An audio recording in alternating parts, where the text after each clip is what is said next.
자, 26장 오늘 제목은 명목뿐인 비이기주의를 활용하라. 아주 오늘은 고단수의 전략이 나왔습니다. 에스더가 한번 설명해 보세요. 내가? 그러니까 다른 사람을 위해서라는 이유로 자기는 희생했는데 사실 상대는 자기가 원하는 희생이 아니어서 일어나는 싸움인데 그걸 봤을 때 배려고 양보라고 생각하지만 사실은 여기 제목처럼 명목뿐인 비이기주의가 되는 거겠죠? 발음 이상하다. 다시 설명해 보면 연애하는 남녀가 있는데 서로가 서로를 생각한다고 하는 거죠. 나는 너를 위해서 이렇게 했어. 남자는 여자에게, 여자는 남자에게 나는 당신이 좋아하는 걸 선택했어. 내가 희생한 거야. 난 당신을 생각한 거야. 그러면서 이기주의적이지 않은 반대. 다른 사람을 생각했다는 건데 정작 그 속에는 자기 의가 숨어 있는 거예요. 난 희생했고 내가 희생한 거에 대해서 이 사람이 몰라주고 있다는 거. 그리고 이제 나중에 그게 다 변명이 되는 거죠. 이제 마지막 부분에서 이런 표현이 있다고 하다는데 나중엔 변명으로 삼을 수 있는 거예요. 내가 지금까지 다 당신을 위해서 지금까지 이렇게 한 거였고 당신 생각해서 나를 희생했는데 어쩌면 내 마음을 몰라줄 수 있어? 이럴 때 좌절된 자기 의가 나오는 거지. 그게 분노로 나오고 이게 오랜 기간 동안 쌓여와서 불만으로 표출된다. 이거를 이용해라.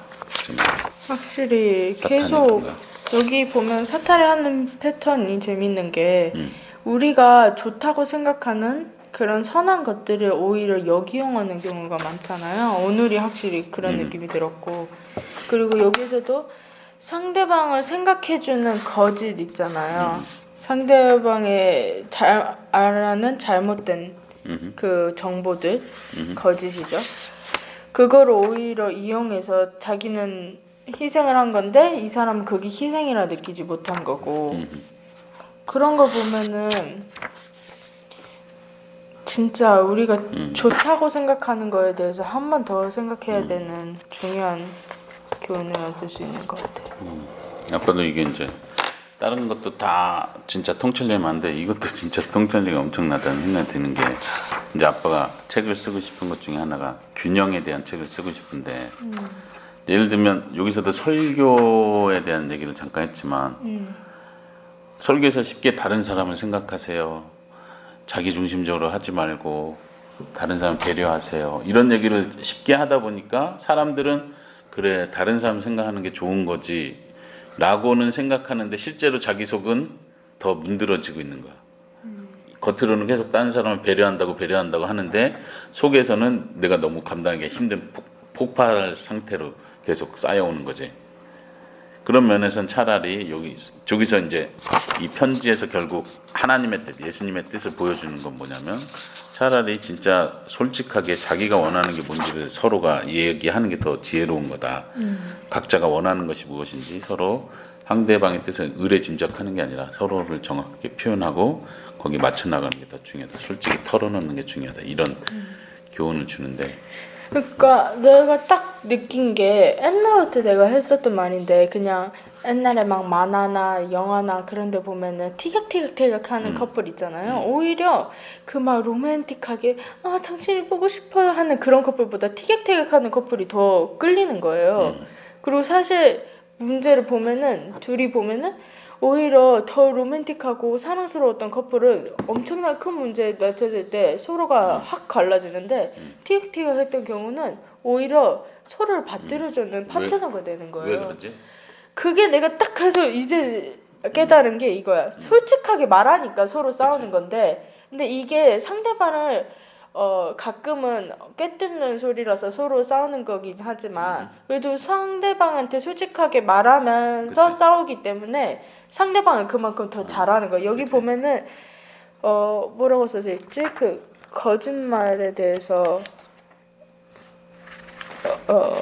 어딨지? 거짓말 하지 말고 솔직해야 된다. 아니 거기에서 상대방에게 착각하는 거짓말 있잖아요. 서로에 대한 어느 정도의 거짓이라고 하는데 여기는 그러니까 상대방이 이걸 좋아할 거야라고 생각하는 거잖아요. 근데 얘네들은 자꾸 티격태격하면서 나 이거 안 원한다고 너 이거 원했잖아 막 이러면서 싸우기 때문에 그만큼 싸운 만큼 서로를 더 잘 알기 때문에 나중에 큰 문제가 와도 서로를 받들어주는데 오히려 그치. 상대방은 이렇게 조용하고 자기 마음을 안 드러내고 상대가 좋아하는 것만 하고 어쩐지 내가 이쪽을 더 좋아하는 이유가 있었던 것 같아.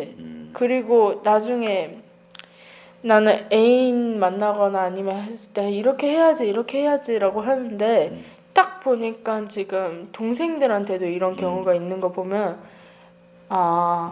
결국 애인한테도 이렇게 하겠구나. 나는 동생들한테 솔직하게 말했는데 내가 너무 세게 말하잖아요. 그러면 동생들이 상처받아. 그러면 에이, 너를 생각해서 그냥 말 안 해버리지 뭐. 근데 이게 지금 보니까 배려가 아닌 그냥 내가 하기 싫고 너 상처받고 너 막 이렇게 하는 거 싫으니까 그냥 포기할래 이런 느낌이었던 것 같아. 그러니까 이게 되게 밸런스가 중요한데 좋은 것이 나쁜 것이 될 수 있는데 난 그것도 모르고 나는 지금 잘하고 있는 거야. 난 그치. 동생한테 최대한 안 내고 있고 내가 쓴소리 하고 싶은데도 그 다 입 다물고 있고 부모님한테도 그렇고 다른 어른들한테도 그래. 그러니까 나는 좋은 아이야. 왜냐면 실제 사람들 봤을 때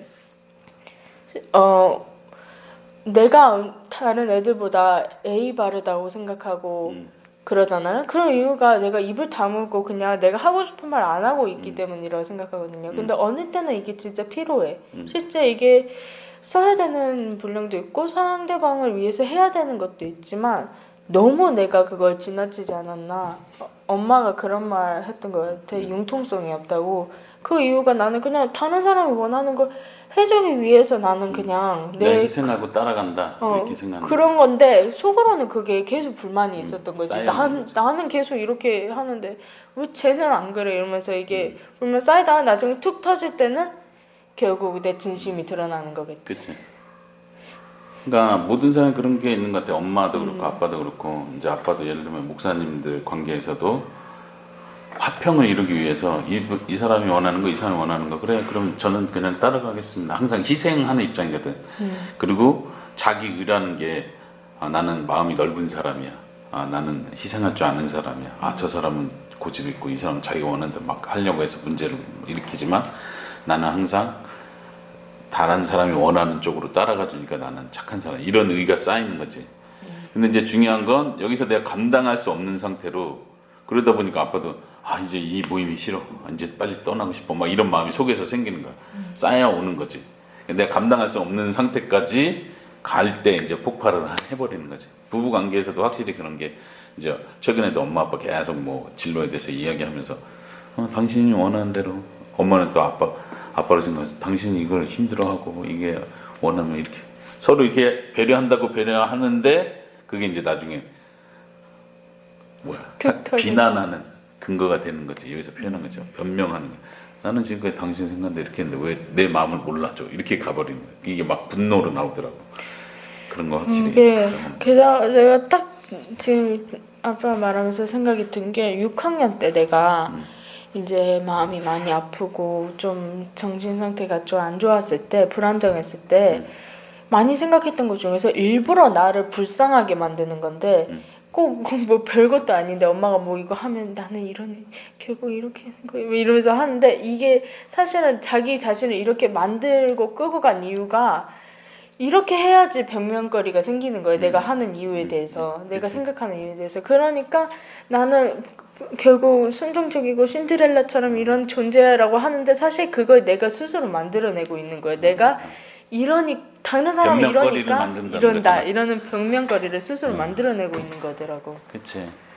그런 게 진짜 현대 사회에 많은 심리학 치료도 결국 그런 건데 이 사람이 이상한 나쁜 행동을 했을 때 저는 어릴 때 이런 상처가 있었어요. 이렇게 돌아가는 거거든.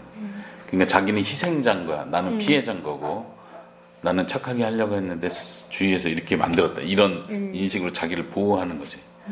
그게 이제 여기서도 지적하는 게 그런 것 같아. 그러니까 도리어 여기서 말하는 게 솔직하게 자기를 표현하는 훈련이 필요한 거야. 예쁘게 말하면서도 자기 의견을 분명히 말하고. 이제 아빠가 이번에 또 책을 하나 주문했는데 예전에 엄마 아빠 결혼할 때 아빠가 엄마한테 선물한 책인데 노라고 말할 줄 아는 그리스도인. 그게 이제 없어져가지고 개정판으로 다시 뚝 500페이지로 나왔더라고. 근데 제목은 똑같은데 개정판은 안 돼. 한번 너도 나중에 그거 읽어봐. 네. 거기서 중요한 건 이제 진짜 크리스찬들이 노라고 말하는 게 그냥 자기 관리를 위해서가 아니라 이게 하나님의 성품이라는 걸 보여줘. 그 책이.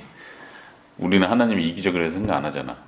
근데 우리가 오해하는 게 그런 거야. 하나님은 항상 자기를 희생해서 딴 사람을 좋게 한다는 거야. 근데 우리가 성경에서 보듯이 하나님은 철저하게 자기 영광을 구하시는 분이시잖아. 그런 면에서 하나님은 철저하게 자기 중심적이신 거지. 하나님은 그게 맞고, 인간은 이기적일 때 나쁜 거죠. 하나님은 이기적이실 때 가장 온전해지는 거지. 그게 되게 그 차이를 이상하긴 하는 거야. 하죠. 그치? 무슨 말인지 이해돼? 응, 그러니까 그런 면에서 하나님은 항상 사람들에게 난 이걸 원하지 않는다. 너가 이런 행동할 때 나는 화를 낼 것이다. 너가 이렇게 하면 나는 반드시 심판할 것이다. 이렇게 하나님의 바운더리, 하나님이 뭘 원하고 뭘 기뻐하는지를 정확하게 보여준다는 거야. 그래야 우리가 하나님을 따라갈 수 있거든. 사람 관계도 내가 원하는 게 뭐고 난 여기까지는 정말 화가 나서 참을 수 없고 이 정도는 너가 해도 나는 좋아해. 나는 너를 위해서 이 정도는 할 수 있고 이 정도는 나 감당 못해. 이거를 정확하게 보여주는 게 굉장히 중요하다는 거지. 사람 관계에서. 오케이. 오늘은 여기까지 하겠습니다.